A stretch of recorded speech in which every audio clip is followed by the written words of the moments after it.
Theoretical framework versus conceptual framework. Let's look into it today. Both are same or different. This is resource-based views theoretical framework, which is from this Springer Nature book. This, on the other hand, is a conceptual framework from this particular paper, which used resource-based view theory as the base theory.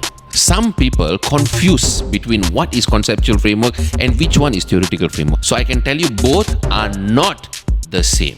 Now, let's get into theoretical framework first. In this case, we are talking about RBV, resource-based view. Theory is like a highway from back to the front with endless journey. When we look at a highway or expressway, whichever you call it, there is always entry point and exit point. Now, imagine RBV is a moving vehicle in that highway. Then there is exit point on a highway, right? Okay, you can imagine that.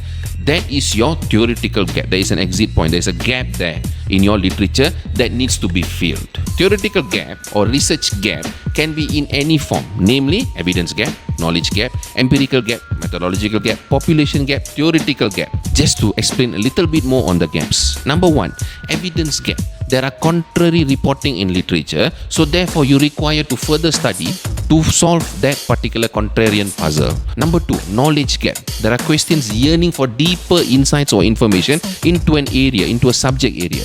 Number three, practical knowledge gap, bridging the gap between theory and real world application.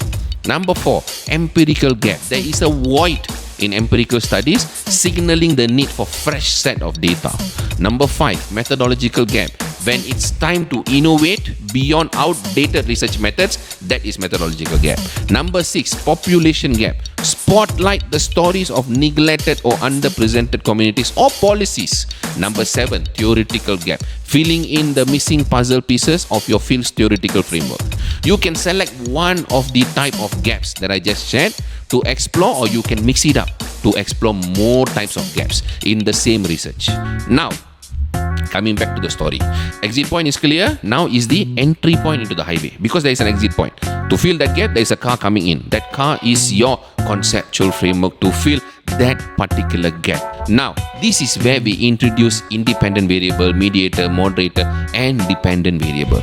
Nowadays, students are more prone to looking for appropriate variables in AI, which is a wrong idea altogether. If you all want to know how the conceptual framework is going to connect to the theory, how the variables, the IV, the DV, the moderator, the mediator, how were all these selected as part of the literature review with taking into consideration the theoretical framework, if you don't know how to do it, comment right here. Hit follow, like, and share. Now, getting back to this, you all can understand that you guys are not designing a theory, never. At least not in this context. You guys are adding new knowledge, new vehicle onto the highway. That means new knowledge onto the existing theoretical framework, which the theory will carry your information, your contribution, and continue its journey to the next person, the next researcher, the next research.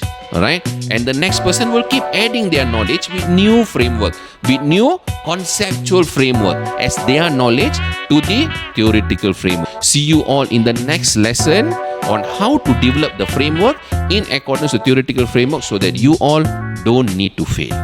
Okay?